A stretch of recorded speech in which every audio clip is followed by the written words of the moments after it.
साथियों नमस्कार, मेरा नाम है निखिल ईश्वर और आपका स्वागत है आज की इस नए इंस्पिरेशनल स्टोरी में। तो दोस्तों, इस दुनिया में दो तरह के इंसान हैं। एक वह जो यह मानते हैं कि भाग्य वाग्य कुछ नहीं होते और वे कर्म की प्रधानता में ही विश्वास करते हैं। दूसरे वे लोग हैं जो भाग्यवादी हैं, मतलब उनका किस्मत पर पूरा भरोसा होता है। उनका दृढ़ विश्वास होता है कि किस्मत में जो लिखा है वो होकर ही रहेगा। दोस्तों, इस बात की पुष्टिकरण के लिए मैं आपको एक कहानी सुना रहा हूँ। मुझे पक्का यकीन है कि यह प्रेरणादायक कहानी आपको यह जरूर सिखा कर जाएगा कि कर्म बड़ा होता है या फिर भाग्य। एक बार एक लड़का बहुत ही ज्यादा परेशान था और वो परेशान होकर अपने घर के सामने बैठा था।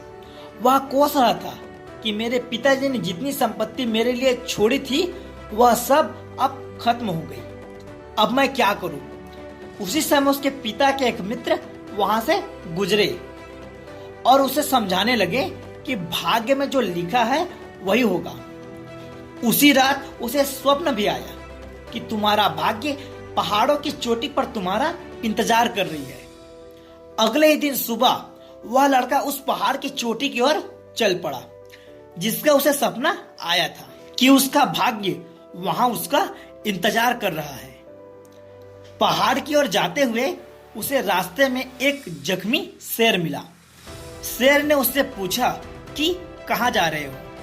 उस लड़के ने बताया, मैं अपने भाग्य से मिलने जा रहा हूँ। शेर कहता है, अपने भाग्य से मेरे भाग्य के बारे में भी पूछना कि मैं स्वस्थ कब और कैसे होऊंगा।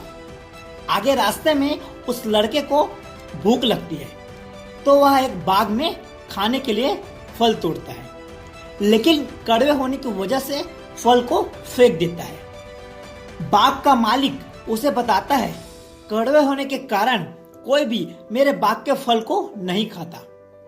बातचीत के दौरान जब बाग के मालिक को पता चला कि यह लड़का भाग्य से मिलने जा रहा है तो वह उससे कहता है कि अपने भाग्य से पूछना कि मेरे बाग के फल मीठे कब और कैसे होंगे। पहाड़ की तरफ जाते जाते लड़के को रात हो गई। वहां उसे एक हवेली नजर आती है। वह हवेली की मालकिन से वहां रहने की अनुमति मांगता है। हवेली की मालकिन उससे यहाँ आने का कारण पूछती है। तब लड़का उसे बताता है कि मैं अपने भाग्य से मिलने जा रहा हूँ।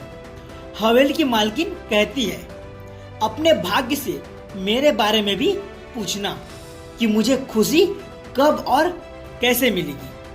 अगले ही दिन सुबह वह पहाड़ की ओर चल पड़ता है और उसे सचमुच वहां उसका भाग्य मिलता है।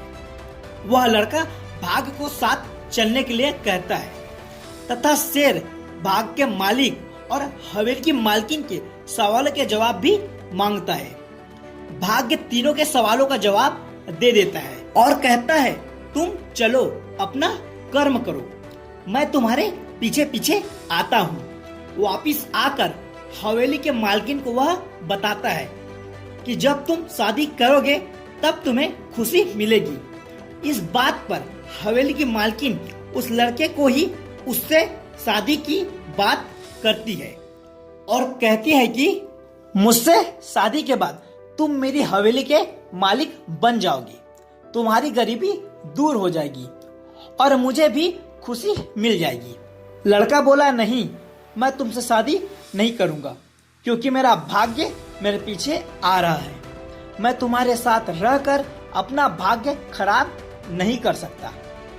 आगे चलकर बाग के मालिक के सवालों के जवाब ने उसने कहा कि भाग्य के अनुसार तुम्हारे बाग में जहां से पानी आता है वहां सोना दबा हुआ है, जिस कारण से बाग के फल कड़वे होते हैं। सोना हटाने के बाद बाग के फल मीठे हो जाएंगे। बाग के मालिक लड़के से कहता है, मैं सोना खोदकर निकाल देता हूँ।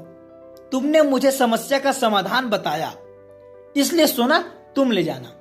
लड़का कहता है, मुझे सोने की कोई जरूरत नहीं क्योंकि मेरा भाग्य मेरे पीछे आ रहा है। इसके बाद वह लड़का शेर के पास पहुंचता है। शेर कहता है, क्या तुम मेरे सवाल का जवाब पूछ कर आए?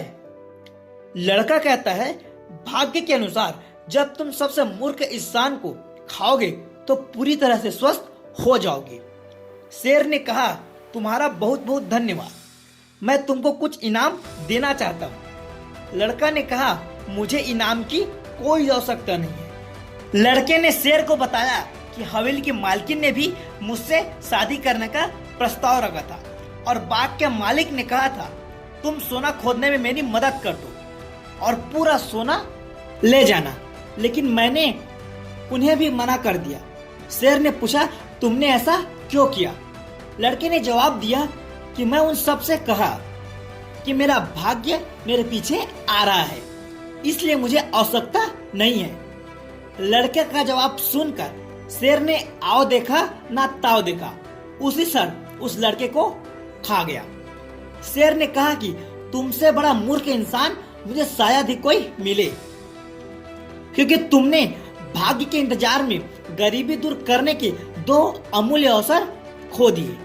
अगर तुम दोनों जगह अपना कर्म करते तो तुम्हारा भाग्य तुम्हारे पीछे नहीं, तुम्हारे साथ चल रहा होता। प्रिय दर्शकों, इस कहानी से हमें यह सीख मिलती है कि हमें कभी भी केवल भाग्य के भरोसे नहीं बैठना चाहिए, बल्कि अपना कर्म भी ध्यान और ज्ञान में रखना चाहिए, क्योंकि भाग्य उन्हीं के साथ चलता है जो कर्मशील होते हैं। दोस्तों, अगर ये वीडियो आपको अच्छा लगा तो जरूर से इस वीडियो को लाइक करें, कैसा लगा जरूर से कमेंट करें। अगर दोस्तों आप नए होंगे तो हमारे इस YouTube चैनल N7 मोटिवेशन को जरूर से सब्सक्राइब करें। तो मिलते हैं दोस्तों नेक्स्ट वीडियो में, तब तक के लिए नमस्कार, जय हिंद, वंदे मातरम।